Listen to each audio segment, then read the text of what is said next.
ಇನ್ನು ಇವತ್ತು ಹಾಸನಾಂಬೆ ದೇಗುಲದ ಬಳಿ ಜೆಡಿಎಸ್ನಿಂದ ಭಾರೀ ಹೈಡ್ರಾಮವೇ ನಡೆಯಿತು. ಕೇಂದ್ರ ಸಚಿವ ಕುಮಾರಸ್ವಾಮಿಗೆ ಅಗೌರವ ತೋರಿದ ಆರೋಪದಲ್ಲಿ ಹಾಸನ ಜಿಲ್ಲಾಡಳಿತದ ವಿರುದ್ಧ ಜೆಡಿಎಸ್ ನಾಯಕರು ಪ್ರತಿಭಟನೆ ನಡೆಸಿದರು. ಹಾಸನಾಂಬೆ ದರ್ಶನಕ್ಕೆ ಭೇಟಿ ವೇಳೆ ಜಿಲ್ಲಾಧಿಕಾರಿ ಸ್ವಾಗತಿಸದೆ ಶಿಷ್ಟಾಚಾರ ಉಲ್ಲಂಘಿಸಿದ್ದಾರೆ ಅಂತ ಶಾಸಕ ಸ್ವರೂಪ್ ಪ್ರಕಾಶ್ ನೇತೃತ್ವದಲ್ಲಿ ಬೃಹತ್ ಪ್ರತಿಭಟನೆ ನಡೆಸಲಾಯಿತು. ಪ್ರತಿಭಟನಾಕಾರರು ಬ್ಯಾರಿಕೇಡ್ ಅನ್ನು ತಳ್ಳಿ ನುಗ್ಗಲು ಯತ್ನಿಸಿದಾಗ ಪೊಲೀಸರ ತಳ್ಳಾಟ ನೂಕಾಟ ನಡೆಯಿತು. ಡಿಸಿ ಲತಾಕುಮಾರಿ ಸ್ಥಳಕ್ಕೆ ಬರಬೇಕು ಅಂತ ಆಗ್ರಹಿಸಿ ಪಟ್ಟು ಹಿಡಿದ್ರು.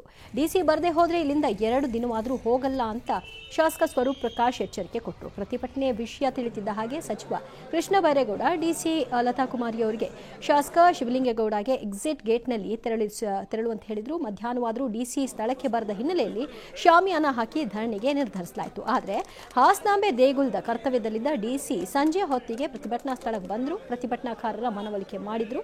ನನಗೆ ನೀಡಿದಂತಹ ಗೌರವವನ್ನು ಕುಮಾರಸ್ವಾಮಿ ಅವರಿಗೆ ನೀಡಿಲ್ಲ ಅಂತ ಶಾಸಕ ಎ ಮಂಜು ಆಕ್ರೋಶವನ್ನು ವ್ಯಕ್ತಪಡಿಸಿದ್ದಾರೆ. ಸ್ಥಳದಿಂದಲೇ ಕುಮಾರಸ್ವಾಮಿಗೆ ಡಿಸಿ ಲತಾಕುಮಾರಿ ವಿವರಣೆಯನ್ನು ಕೊಟ್ಟರು. ಪ್ರತಿಭಟನಾಕಾರರನ್ನ ಮನವೊಲಿಸುವಲ್ಲಿ ಡಿಸಿ ಯಶಸ್ವಿ ಕೂಡ ಆದರು.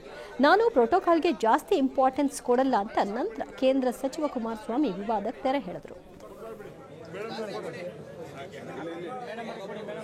ನನ್ನ ಜೀವನದಲ್ಲಿ ಈ ಪ್ರೋಟೋಕಾಲ್ಗಳು ಮಗದೊಂದು ಇದು ಯಾವುದಕ್ಕೂ ಹೆಚ್ಚಿನ ಮಹತ್ವ ಕೊಡಲ್ಲ. ಆ ತಾಯಿ ದರ್ಶನಕ್ಕೆ ಹೋದಾಗ ಈ ವರ್ಷ ಅಂಥ ಒಂದು ದೊಡ್ಡ ಮಟ್ಟದ ಸಮಸ್ಯೆ ಇಲ್ಲ ಅಂತಕ್ಕಂಥದ್ದು ಜನ ಇವತ್ತು ಆರಾಮಾಗಿ ಹೋಗಿ ಬರ್ತಾ ಇದ್ದಾರೆ.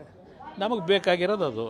ಜೀನಿ ಸ್ಲಿಮ್ ರೆಫರ್ ಮಾಡ್ಬೇಕಾದ್ರೆ ಕಾರಣ ಏನಂದ್ರೆ ವೇಟ್ ಲಾಸ್ ಸಲುವಾಗಿ ನನ್ ಬಾಳ ಜನ ಕೇಳಿದ್ರು. ಫಸ್ಟ್ ನಾನು ತಗೊಂಡು ನನಗೆ ರಿಸಲ್ಟ್ ಬಂದ್ಮೇಲೆ ಆಮೇಲೆ ನಾನು ಜೀನಿ ಸ್ಲಿಮ್ ಇನ್ನೊಬ್ಬರಿಗೆ ಪ್ರಿಪೇರ್ ಮಾಡಿದ್ದೆ. ಸುಸ್ತಾಗೋದು ಕಡಿಮೆ ಆಯ್ತು, ವೀಕ್ನೆಸ್ ಅದು ಏನೂ ಇಲ್ಲ, ಪೂರಾ ಹೆಲ್ದಿ ಅದೇನೆ. ವೇಟ್ ಜಾಸ್ತಿ ಇರೋರಲ್ಲಿ ಏನೇ ಡೌಟ್ ಇಲ್ಲದೆ 100% ಬಳಸಬಹುದು. ಪ್ರತಿದಿನ ನಮ್ಮ ಜೀನಿ ಸ್ಲಿಮ್ ನ ಯೂಸ್ ಮಾಡಿ ಯಾವುದೇ ಸೈಡ್ ಎಫೆಕ್ಟ್ ಇಲ್ದಂಗೆ ನೀವು ಸಣ್ಣ ಆಗ್ತೀರಾ.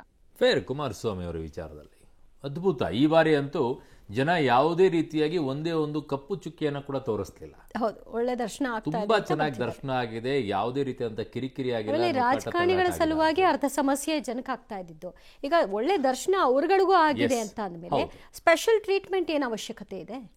Kumaraswamy is right. ಆಕ್ಚುಲಿ ನೀವು ದೇವಸ್ಥಾನಕ್ಕೆ ಹೋಗ್ಬೇಕಾದ್ರೆ ನೀವು VIP ಆಗಿ ಹೋಗ್ಬಾರ್ದು.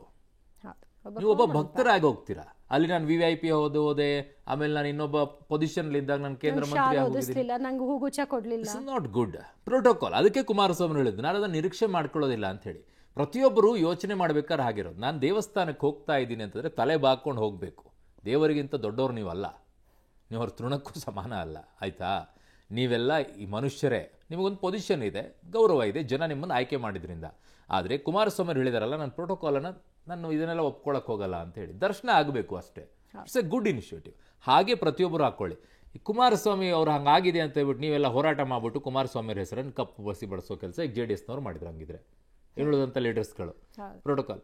ಆಮೇಲೆ ಕೆಲವು ಸಂದರ್ಭಗಳಲ್ಲಿ ಹಾಗೆ ಈ DCಗಳನ್ನು ನೀವು ಸ್ಟೇಟ್ ಲೆವೆಲಲ್ಲಿರುವಂಥ ಮಿನಿಸ್ಟರ್ಸ್ ಬಂದಾಗ ಅವ್ರಿಗೆ ಪ್ರೋಟೋಕಾಲ್ ಎಲ್ಲ ಕೊಟ್ಕೊಂಡು ಅವ್ರ ಜೊತೆಗೆ ನೀವು ಓಡಾಡಿಕೊಂಡು ಸೆಂಟ್ರಲ್ ಮಿನಿಸ್ಟರ್ ಬಂದಾಗ ನೀವು ಕೊಡದೇ ಇದ್ದಾಗ ನಿಮ್ಮದು ತಪ್ಪಾಗಲ್ವ? ಅಲ್ಲಿ ಮಾಡೋದಾದರೆ ಯಾರಿಗೂ ಮಾಡೋಕ್ಕೆ ಹೋಗ್ಬಿಡಿ, ಅವಶ್ಯಕತೆ ಇಲ್ಲ. ದೇವಸ್ಥಾನಗಳ ವಿಚಾರದಲ್ಲಿ ಇನ್ಯಾವುದೋ ನಿಮ್ಮ ಕಾರ್ಯಕ್ರಮಗಳಿದ್ರೆ ಪ್ರೋಟೋಕಾಲನ್ನು ಮಾಡ್ಕೊಳ್ಳಿ. ದೇವಸ್ಥಾನದಲ್ಲಿ ಪ್ರೋಟೋಕಾಲನ್ನೆಲ್ಲ ತೆಗೆದುಹಾಕಿ. ಕಾರಣ ಇನ್ನುಳಿದಂಥ ಜನ ಬಂದಿರ್ತಾರಲ್ಲಿ ದರ್ಶನವನ್ನು ಪಡ್ಕೊಳ್ಳೋಕ್ಕೋಸ್ಕರ. VIP ಬಂದೆ, VVIP ಬಂದೆ, ಇವೆಲ್ಲ ಬಿಟಾಕಿ. ಸರ್ತಿ ಸಾಲಿನ ನಿಲ್ಲಬೇಕು, ದರ್ಶನ ಮಾಡಬೇಕು ಅಷ್ಟೇ. ಆ ಕೆಲಸಕ್ಕೆ ಬನ್ನಿ. ಇಲ್ಲಾಂದ್ರೆ ನಿಮ್ಮ ಎಲ್ಲೂ ಅದೇ ರೀತಿಯಾಗಿ ಬರುತ್ತೆ. ಈಗ ಮಾಡಿರೋ ತಪ್ಪೇನು? ಹಾಗೆ ಆಗಿರೋದು. ಅವ್ರಿಗೆ ಕೊಟ್ಟರೆ ನಮಗೆ ಯಾಕೆ ಕೊಟ್ಟಿಲ್ಲ ಅಂತ.